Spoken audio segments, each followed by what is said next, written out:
જય દ્વારકાધીશ ગાડી લઈને નીકળી ગયો જીવદાની માના દર્શન કરવા પહોંચી ગયો જીવદાની માતાજીના મંદિરે અહીંયા 1500 થી 2000 સીડી છે મુંબઈમાં ડુંગર ઉપર એક જ મંદિર છે આ કર્યા ગણપતિ બાપાના દર્શન સવારમાં વહેલું કરી દીધું ડુંગર ચડવાનું ચાલુ ને સીડી જોવો એકદમ કરાર છે મોટા બાપુની એની ધૂનમાં આવતા હતા પ્રસાદી પકડીને આપતા હતા મળી ગયો નાનો સબસ્ક્રાઇબર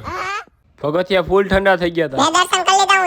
પહોંચી ગયા હતા મેન એન્ટ્રી ગેટે એન્ટ્રી લઈને ઉપર આવો એટલે આવી રેલિંગમાં તમને તહેવાર હોય ને ત્યારે આમાંથી દર્શન કરવા મોકલે તહેવાર ઉપર 1-2 કલાક તો દર્શન કરવામાં લાગે દર્શન કરીને આવી ગયા ઉપર હોલમાં આખામાં જારી નાખેલ છે કોઈ ઠેકડો ન મારે વિરારમાં દ્વારકાધીશનું મંદિર બનેલું છે અહીંથી દેખાય અહીંથી આખું વિરાર તમને જોવા મળે આ હોલમાં પતરા નાખેલ છે એટલે વરસાદ આવે તો વાંધો ન આવે ને પીધા ચા આજીવદાની માતાજીનું મંદિર આપણા ચોટીલા જેવડું જ છે થોડો ઘણો ફેરફાર હોય શકે સાફ સફાઈ કરવાનું ચાલુ ચડવાટાણે સ્પીડ નહોતી આવી પણ ઉતરવાટાણે સ્પીડ આવી ગઈ વિપુલભાઈ ને જોઈને મેરી પપ્પા ઉતરવા મહિના જીવદાની માતાજીનો મંદિરનો બ્લોગ કેવો લાગ્યો કમેન્ટ કરતા જાજો ચોટીલા હું ગયો તો ને તો ત્યાં થાકો સોલાઈ ગયો ને